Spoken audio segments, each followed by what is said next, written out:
Dear Papa Dudut, sa lahat po ng mga nakatutok ngayon, huwag kalimutan na mag-like, mag-share, at mag-subscribe.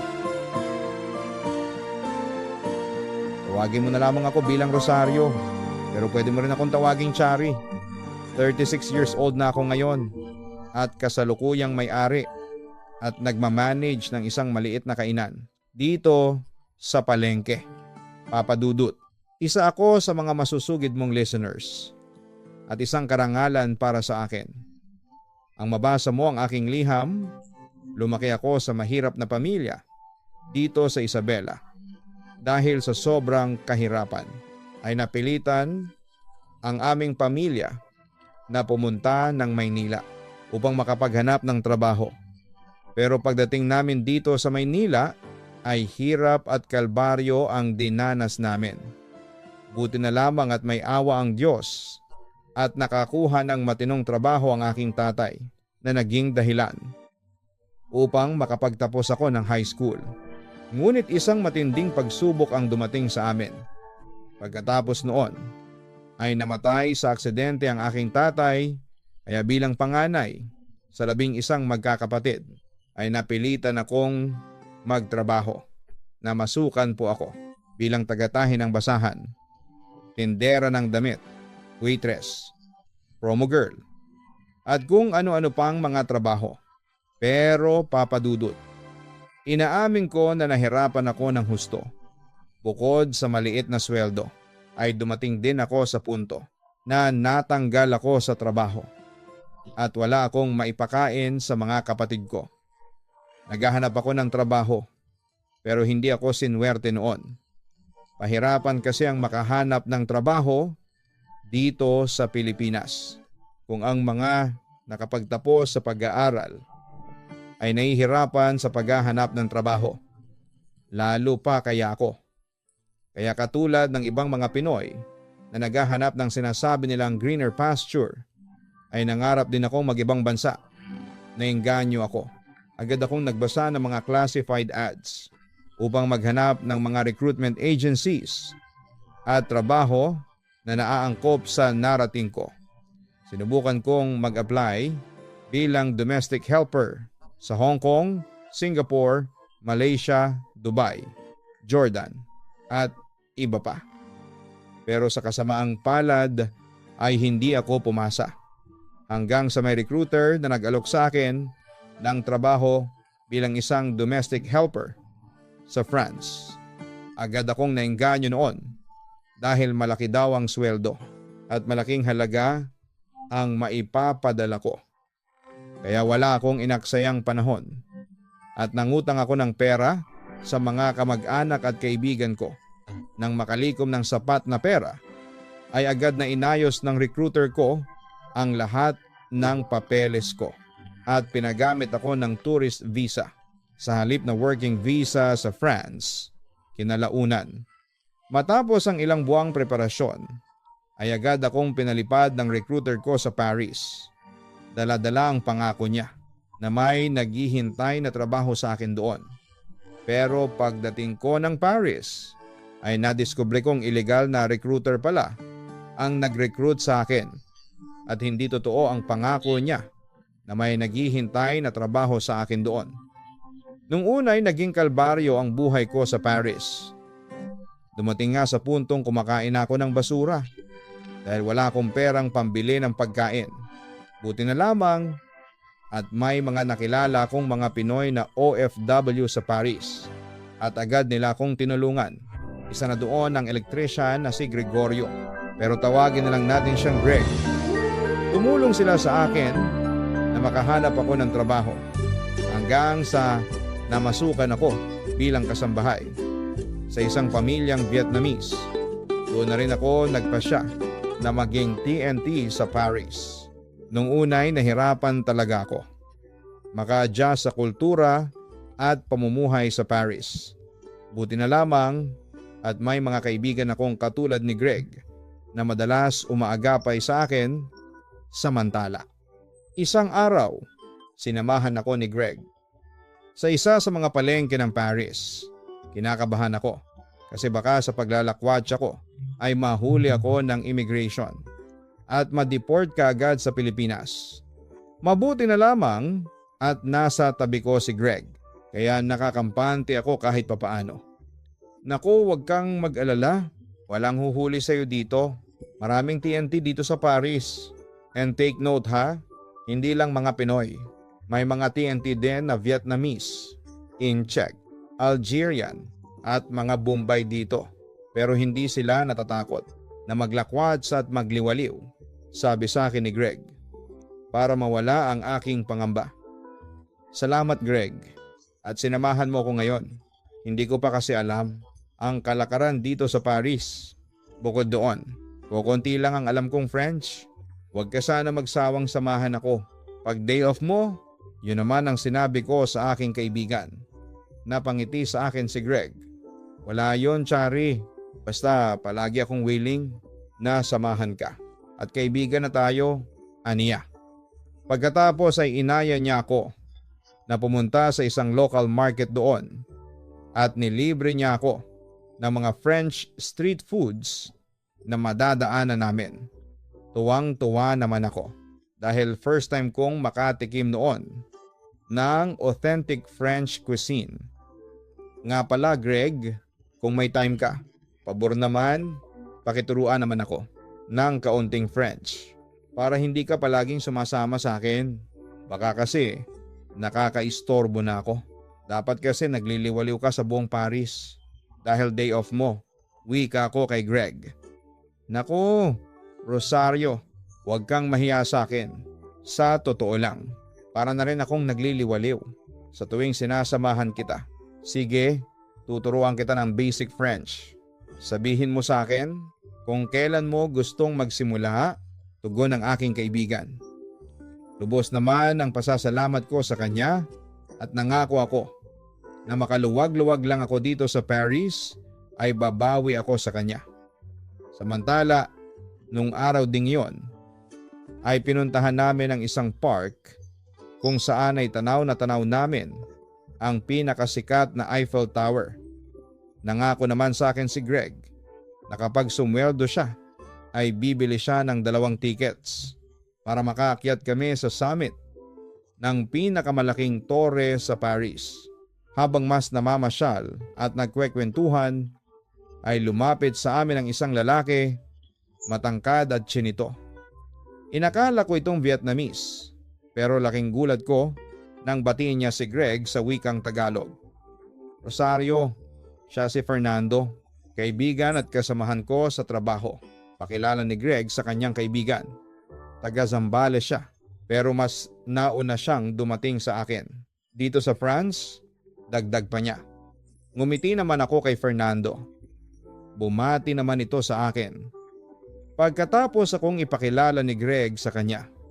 Bago ka lang pala dito, ang sabi ni Fernando. Naku, masaya dito sa Paris. Mag-ingat ka lang sa mga Arabo dito. Bakit naman? Usisa ko sa pagkakataong yon. Si Greg na ang sumagot. Maraming Arabong immigrants dito. Nanggaling pa sa Syria at Iraq. Medyo delikado kasi. Yung iba sa kanila, rapist, snatcher, holdaper. Kahit itanong mo pa sa ibang mga Pinoy na nandirito. Ganun ba? Tangi ko na lamang nasagot. Na-realize ko na marami pa talaga akong dapat na malaman sa buhay dito sa Paris. Don't worry, nandirito naman kami ni Greg para gabayan ka paggarantiyan ni Fernando sa akin. Hindi ka namin pababayaan, Rosario, bukod kay Greg. Isa rin sa mga Pinoy na nakasundo ko doon ay si Fernando.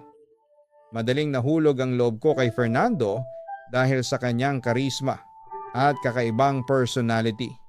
Inaamin ko rin na lihim akong nagkagusto noon sa kanya dahil sa angking kakisigan niya. Simula noon ay naging madalas na ang pagkikita namin ni Fernando kasama si Greg. Madalas kaming magliwaliw sa buong Paris kung day off namin.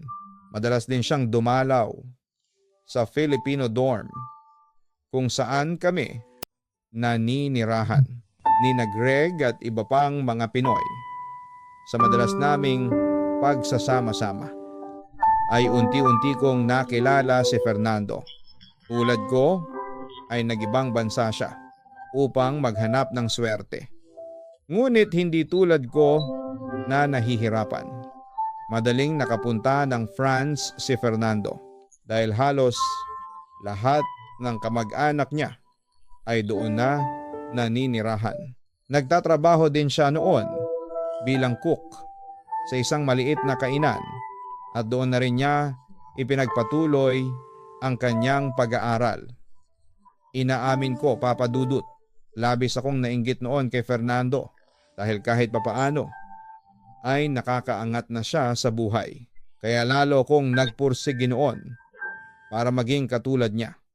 Desidido na rin kasi ako noon na isama na ang nanay at mga kapatid ko sa Paris upang doon na manirahan.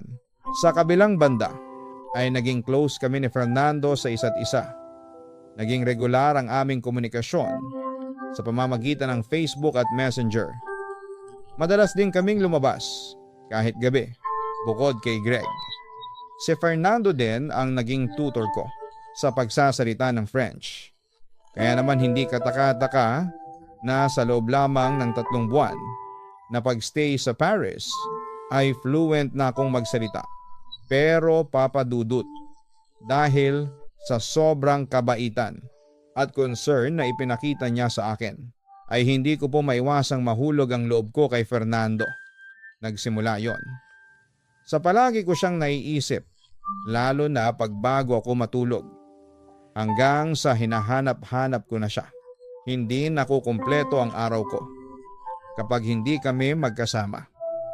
Hindi nagtagal ay naramdaman at nakita ko na parang pareho kami ng nararamdaman sa isa't isa. Oo, para bang may gusto din siya sa akin.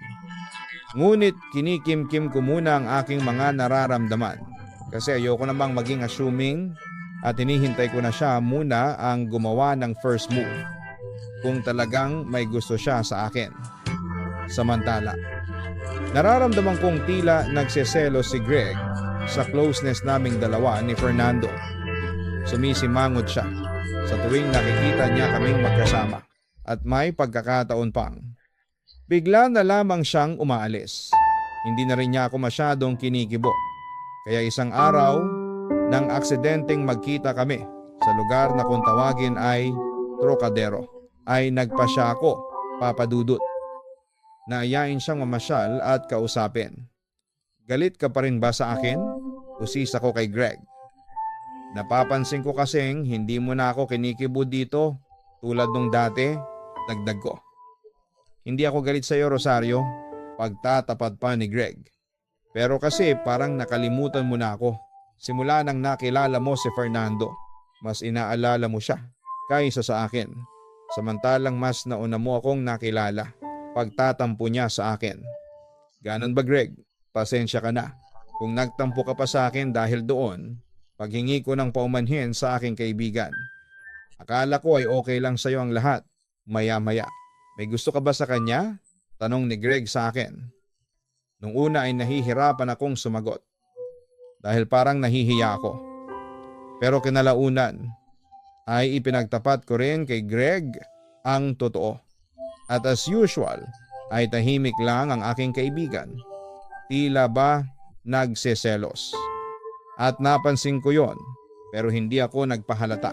At sa halip ay inaya ko na lamang siyang kumain at magliwaliw sa Paris ng gabi. Sa kabilang banda ay lalo kaming naging close ni Fernando. Bukod sa madalas niya akong ipasyal sa buong Paris, ay madalas din niya akong bigyan ng kung ano-anong regalo o pasalubong. Ako naman syempre ay labis na natutuwa sa kanya dahil sa tingin ko ay sobra-sobra na ang ibinibigay niya sa aking atensyon at nagpapasalamat ako doon. Tinupad ni Fernando ang mga pangako niya sa akin na ipapasyal niya ako sa mga mahalaga at kapanapanabik na lugar sa Paris. Lalo na ang pag-akyat sa Eiffel Tower. Hindi ko rin nakalain noon na yun na ang simula upang tuluyang manibago ang puso ko kay Fernando. Oh my God, Fernando! Ang ganda ng tanawin sa itaas ng Eiffel Tower. Grabe! Ang saya-saya ko. Halos hindi ako makapaniwala. Nasa wakas ay nakaakyat ako sa tuktok ng pamosong landmark sa Paris. Bagamat hindi biro ang halaga ng tickets para lamang makapunta doon, ay bale wala lang yon kay Fernando. Ano? Rosario? Ang sarap ng experience, no? Kapag nasa itaas ka na, alam mo, ganyan din ang nararamdaman ng mga kasama nating turista. O tingnan mo yung isang Amerikano, parang batang manghang-mangha sa nakikita niya. Ewan ko ba kung anong meron dito sa Eiffel Tower. Pero hindi ko maiwasang ma-inlove, wika ni Fernando. Grabe, akala ko sa TV at sa pictures ko lang makikita to. Pero ngayon nandirito na tayo, para akong nananaginip. Dagdag ko pa. Salamat Fernando. Wala yun Rosario, di ba? Sa susunod ay dadalhin naman kita sa museum kung saan ay nakasabit ang painting ng Mona Lisa. Hindi makukumpleto ang Paris experience mo kapag hindi mo nakita yon ng personal, sabi naman ni Fernando. Maya-maya ay napasandal ako sa balikat ni Fernando. Habang pinagmamasdan namin ang magandang tanawin sa labas, hinawakan naman niya ang aking kaliwang kamay bilang tugon, Papa Dudut. Iyon na siguro ang isa sa mga pinakamasayang araw ko sa Paris. Kahit na TNT ako at mahirap ang aking trabaho, ay nakakalimutan ko yon dahil kasama ko ang lalaking lihim kong iniibig. Oo, sa puntong ito ay na-realize ko sa aking sarili na mahal ko na si Fernando at handa ko siyang tanggapin. Sakali mang magpahayag din siya ng pag-ibig sa akin. Samantala, ng gabing iyon ay inaya niya akong kumain sa isang restaurant. Nagulat ako dahil alam kong hindi biro ang presyo ng mga pagkain doon. Pero sabi niya sa akin na huwag daw akong mag-alala dahil may pera naman siya. At pinaghandaan niya ang gabing yon. Masarap naman ang kinain namin doon. Authentic French cuisine. Nagkwentuhan din kami habang naroroon at sinasariwa ang masasayang alaala namin sa France na magkasama. Masaya ka bang kasama mo ako ngayon? Tanong niya sa akin. Oo naman, masayang masaya ako. Hindi ko makakalimutan ang araw na ito. Sa totoo lang, tugon ko. Maya-maya ay naramdaman kong hinawakan niya ang aking kanang kamay. Ako rin. Masayang masaya ako dahil kasama kita, Rosario, sabi pa niya. Fernando, ang tangi kong nasabi sa kanya. Alam ko na mga oras na yon na nagbablush ako sa kanyang harapan. Rosario, mahal kita. Pagtatapat niya sa akin. Matagal ko nang gustong sabihin sa iyo to, pero naunahan ako ng hiya. Inaamin ko. Simula nang magkita tayo, gumaan na ang loob ko sa iyo. Espesyal na ang pagtingin ko sa iyo. Sa simula pa lamang Rosario, ikaw ang dahilan kung bakit masaya ako ngayon. Hindi ako makapaniwala na inamin na rin niya sa wakas ang kanyang nararamdaman para sa akin. Kaya hindi na rin ako nagdalawang isip na aminin na rin sa kanya ang katotohanan. Fernando, gusto ko ring sabihin sa iyo na mahal din kita. Kung ganon, ikaw na ang inamorata ko, ang sabi niya. Na-curious ako sa isang salitang binanggit niya. Ano yung inamorata? Tanong ko. Salitang French ba yon? Inamorata. Salitang Italian. Ang ibig sabihin ay pinakamamahal na girlfriend. Kung ikaw ang inamorata ko, ako naman ang inamorato mo. Ganon pala yon? Manghang sabi ko. Ikaw ang inamorata ko. At kung papalarin, ikaw na rin ang gusto kong mapangasawa, sabi ni Fernando. Napangiti si Fernando sa akin. Masayang masaya sa narinig niya mula sa akin. At noong araw na iyon ay natikman ko ang kanyang halik. Sa unang pagkakataon, halos tumalon ang puso ko noon sa tuwa, Papa Dudut. Paano ba naman kasi? Natupad na ang pinapangarap kong maging kami ni Fernando. Naging boyfriend ko siya. damang-dama namin ang pagmamahalan sa isa't isa.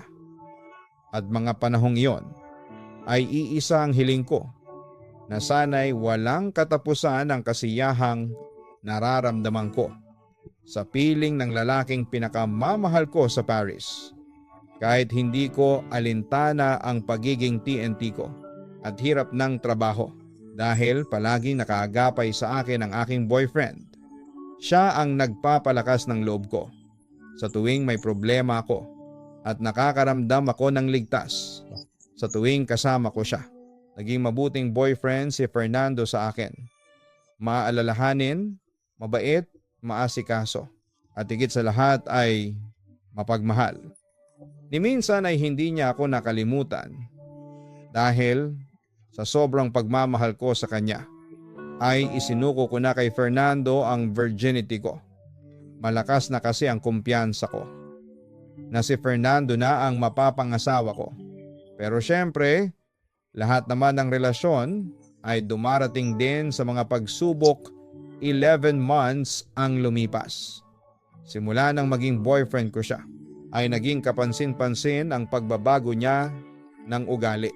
Palagi siyang walang imik at tila malalim ang kanyang iniisip. Medyo nawala ng kaunti ang dating sweetness namin bilang girlfriend. Nag-alala ako. Bagamat kahit kailan ay hindi ko siya pinag-isipan ng masama. Pero nag-alala ko na baka kasi may mabigat siyang problema na ayaw lamang niyang sabihin sa akin.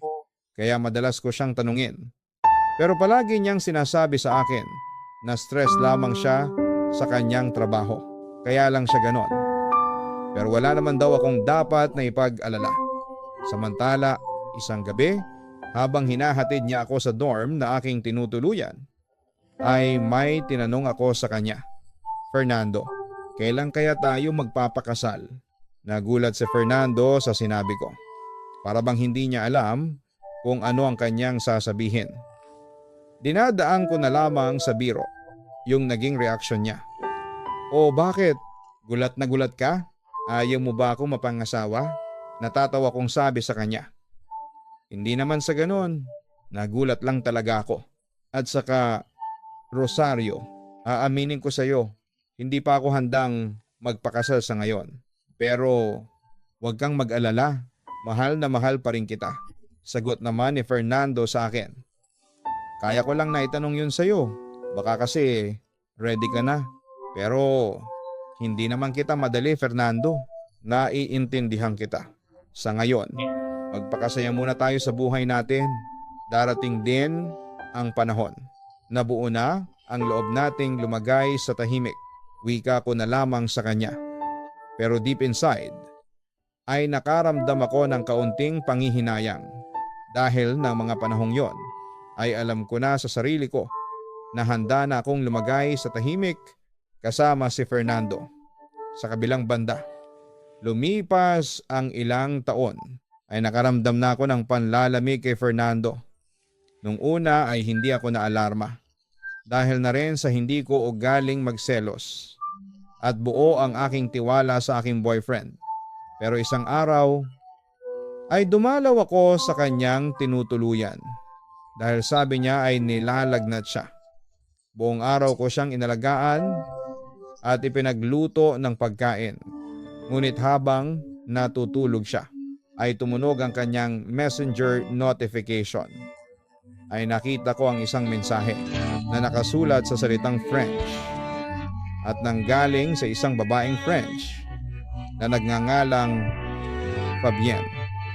Hindi naman ako nagselos kasi hindi ko rin naman alam kung ano ang pinag-uusapan nila. Bagamat aaminin kong nakaisip ako ng kaunting pagkukumpara sa aming dalawa.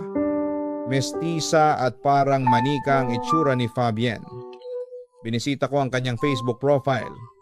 Magandang dihamak ang Pranses na yon kesa sa akin. Pero naisip ko rin na hindi ako ipagpapalit ni Fernando sa babaeng iyon dahil buo ang tiwala kong mahal niya ako. Pero papadudot, hindi ko alam kung inilalantad ko lamang ang sarili ko pero hindi natanggal sa isipan ko yung mensahe ni Fabian. May pagkakataong hindi na ako nakakatulog dahil doon. Kaya nang gumaling si Fernando ay nagpa siya akong alamin ang totoo. Sino si Fabian? Tanong ko kay Fernando. As expected. Nagulat siya sa narinig niya mula sa akin. Para bang hindi niya alam kung ano ang sasabihin. Kaibigan ko siya. Tipid niyang sagot. Paano mo nalaman ang tungkol sa kanya? Usisa pa niya. Huwag magagalit ha, pero napakialaman ko ang cellphone mo nung isang araw. Narinig ko kasing may notif sa messenger mo. Kaya na-curious ako pagkakita ko. Galing kay Fabian yon. Kaso ang problema, hindi ko maintindihan ang text sa'yo. French yata yun? Pagtatapat ko. Ganun ba? Yun lamang ang nasabi niya. Bago tumahimik ng napakahabang minuto. Maya-maya, nang mapansin niya ang parang hindi na ako komportable, ay muli siyang nagsalita. Maniwala ka sa akin. Kaibigan ko lang si Fabian. Huwag kang magselos sa kanya, sabi niya. Naniniwala naman ako sa iyo, tugon ko. Saka, hindi naman ako nagseselos dahil malaki naman ang tiwala ko sa iyo. Dagdag ko pa. Papa Dudut. Masasabi ko namang naging faithful si Fernando sa akin. Although may napapansin ako sa kanya na tila may inililihim siya sa akin. Pero hindi ko na pinansin pa yon. Hindi ko naman kasi pinagdudahan ang katapatan ni Fernando sa akin dahil nararamdaman ko naman sa kanya na totoo ang pagmamahal niya sa akin. Dumaan ang araw at linggo at nagulat na lamang ako na tila malungkot na naman o di kaya ay may malalim na iniisip si Fernando. Madalas ko siyang tanungin noon kung may problema ba siya sa trabaho niya. Pero madalas niyang itanggi yon sa akin. Doon ay nag-worry na ako sa kanya. Lalo na nang mapansin kong tila iniiwasan na niya ako. Dahil doon ay kinausap ko na ng masinsinan si Fernando. Pero nanatili siyang tikom ang bibig. Hanggang sa isang araw ay nagulat na lamang ako. Nabigla niya akong iwanan ng walang paalam. Siyempre, sobra akong nasaktan sa nangyari, Papa Dudut. Hindi ko alam noon kung may nagawa ba akong kasalanan sa kanya o kung ayaw na niya sa akin. Iniwan lang niya ako ng basta-basta sa ere.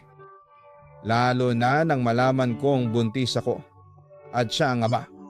Dahil doon ay walang araw at gabi na hindi ako umiiyak dahil sa pangungulila ko kay Fernando. Samantala, napansin ito ni Greg at nang malaman niya ang nangyari ay muli siyang lumapit sa akin para damayan ako. Kahit papaano'y gumagaan ng kaunti ang pakiramdam ko kapag kasama ko siya. Yun nga lang, pag matutulog na ay hindi ko pa rin maiwasang umiyak.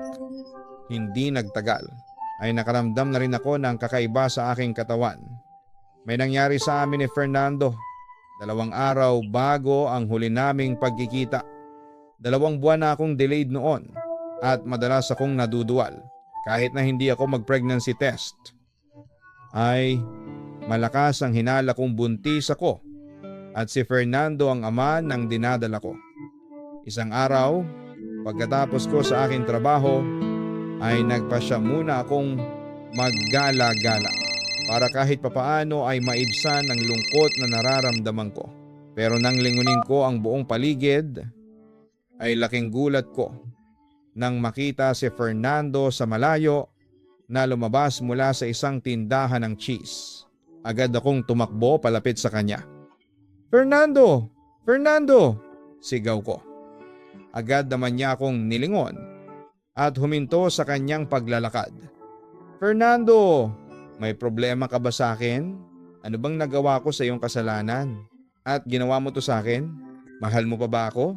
Sunod-sunod kong tanong sa kanya. Nakita kong huminga siya ng malalim bago muling nagsalita. "Patawarin mo ako, Rosario. Pero gusto ko nang makipaghiwalay sa iyo." "Pero bakit, Fernando? Pakiusap.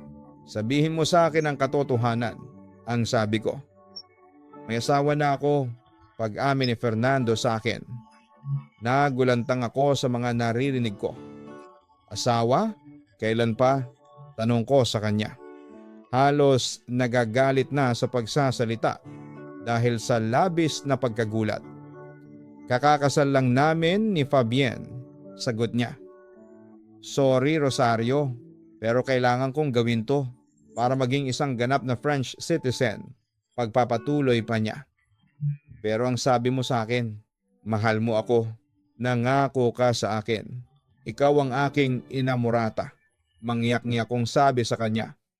Pasensya ka na, pero hindi ko na magagawa ang pinangako ko sa iyo dati.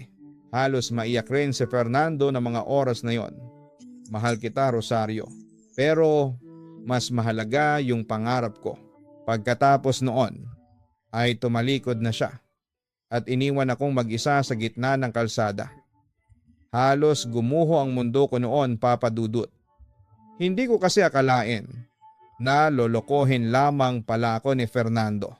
Masyado akong nasaktan nang piliin niya ang kanyang pangarap kaysa sa akin.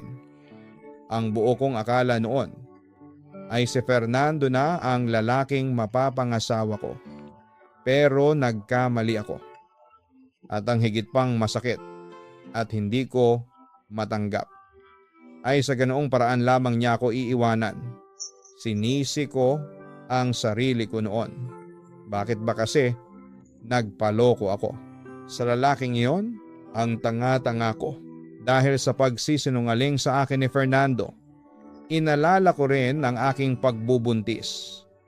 Hindi ko na sinabi kay Fernando na buntis ako dahil kahit nasabihin ko pa sa kanya ay sigurado naman akong hindi na siya babalik sa akin. Masakit man. Nung una ay sinikap ko pa rin makapag-move on.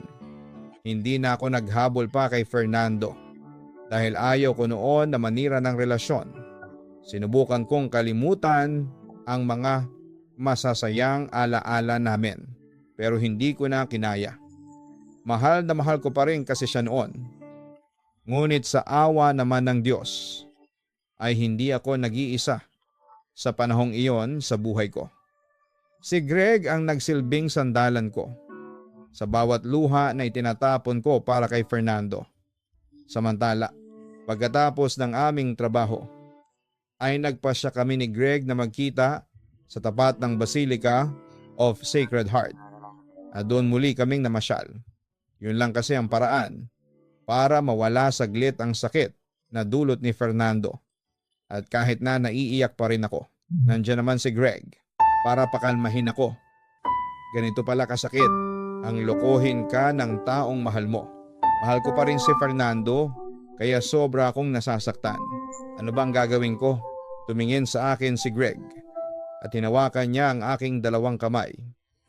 Rosario, naiintindihan kita. Masakit talaga ang iwanan at lokohin ang taong mahal mo. Pero kailangan mong mag-move on kahit na masakit. Kailangan mong tanggapin na hindi kayo para sa isa't isa ng lalaking yon. Huwag mo nang pahirapan pa ang sarili mo, sabi niya sa akin. Pero hindi ko pa rin mapigilan na umiyak. Sa pagkakataong yon ay niyakap na niya ako. Huwag ka nang umiyak, nasasaktan ako. Nakaramdam ako ng kaunting ginhawa sa mga bisig ni Greg. Hindi nagtagal ay tumigil na rin ang aking pag-iyak. Mahal kita, bulong sa akin ni Greg. Sa pagkakataong iyon ay tumingin ako sa kanyang mga mata. At ramdam kong nagsasabi siya ng katotohanan. Matagal na kitang mahal. Hindi ko lang magawang ipagtapat sa iyo dahil mahal mo si Fernando. Pagtatapat ni Greg sa akin. Pakiusap Rosario, sana'y kalimutan mo na ang lalaking yon. Ako na lang ang ipalit mo sa puso mo. Rosario, hindi kita paluluhain. Kahit na hindi ako kasing asenso ni Fernando, handa pa rin akong ibigay sa iyo ang lahat. Mapatunayan ko lang sa iyo na mahal kita. Sabi pa niya sa akin. Nang marinig ko yon, ay para bang himalang nawala ang kirot na nararamdaman ko sa aking puso. Mabait si Greg, mapagmahal, maalaga, at higit sa lahat ay hindi siya nanloloko. Handa kong saluhin ang pananagutan. Sa batang dinadala mo, Rosario, alam kong mahirap kalimutan ang taong mahal mo. Pero umaasa pa rin ako na matututunan mo rin akong mahalin. Dagdag pa ni Greg. Hindi na ako nagulat pa nang magtapat ng pagmamahal sa akin si Greg. Noon pa kasi ay naramdaman ko na may espesyal na siyang pagtingin sa akin. Pero hindi na siya nagtapat pa sa akin dahil kay Fernando. Ngunit sa pagtatapat ni Greg ng pagmamahal sa akin ay nakaramdam ako ng pag-asa na muling makakabangon sa pighating dulot ni Fernando sa akin. Dahil doon ay sinubukan kong buksan ang puso ko kay Greg at kinalaunan na-realize ko na mahal ko na rin siya.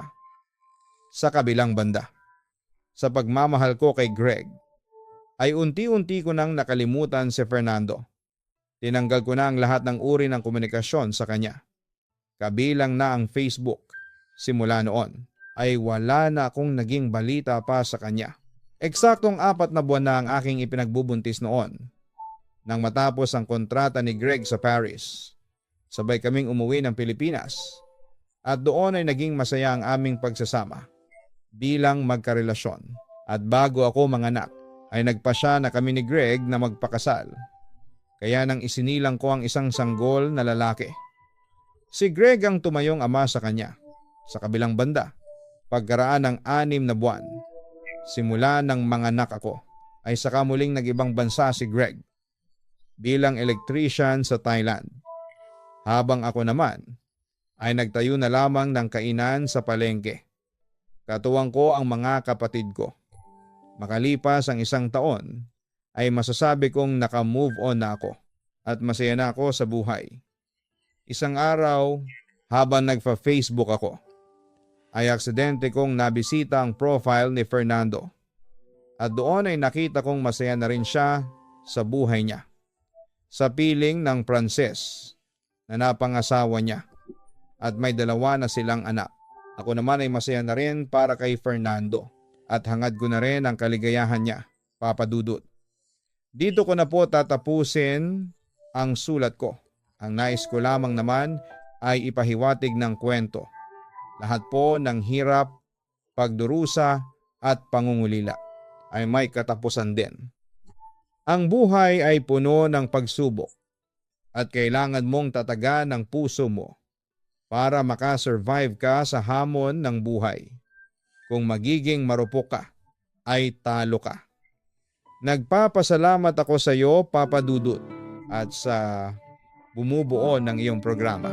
Sana'y mapili mong i-ere at i-post ang aking kwento. God bless sa iyo at more power. Lubos na gumagalang, Rosario. Maraming salamat, Rosario, sa pagbabahagi mo ng iyong kwento. Nakakalungkot lamang dahil mas pinili ni Fernando ang kanyang ambisyon na maging isang French citizen kesa sa pagmamahal niya kay Rosario. Buti na lamang at nandyan si Greg para maging sandigan si Rosario. Sa panahong kailangan niya ng masasandalan, may mga ganun talagang tao. Mas mahalaga sa kanila ang kanilang ambisyon at pangarap kesa sa pag-ibig. Sa case ni Fernando, ambisyon niyang maging isang French citizen at tuluyang manirahan sa Paris. Kaya mas pinili niyang pakasalan si Fabien na isang Pranses. Maaring minahal din niya ng tapat si Rosario. Ngunit nang dumating na siya sa puntong kinailangan niyang pumili kung pag-ibig o pangarap, mas pinili niya ang huli. Mas pinili ni Fernando si Fabien. Siguro'y dahil na rin ito ang magiging daan para gumanda ang kanyang buhay sa Paris, na hindi niya kailanman makakamtan kung si Rosario na isang TNT o illegal worker ang kanyang pipiliin sa kabilang banda. Ay mali pa rin po yung ginawa ni Fernando, sapagkat pinaasa niya si Rosario at nag-iwan pa siya ng responsibilidad sa babae. Siguro may magsasabi sa atin na kung mahalaga pala kay Fernando ang kanyang ambisyon, sana hindi na lang siya pumasok sa pakikipagrelasyon kay Rosario. Pero mga kaibigan, hindi natin masasabi yon dahil oras na nandiyan na yung pag-ibig ay hindi mo na talaga maiiwasan na ipakita, iparamdam at sabihin sa kanya ang totoo mong nararamdaman. Ganon pa man.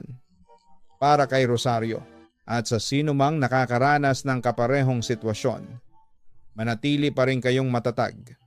Oo, alam nating lahat, matagal ang proseso ng pag-move on, pero wag tayong matakot na simulan yon dahil darating din ang panahon na matututo tayong tanggapin ang katotohanan at magsisilbing aral na lamang sa iyo ang mga alaalang naiwan niya.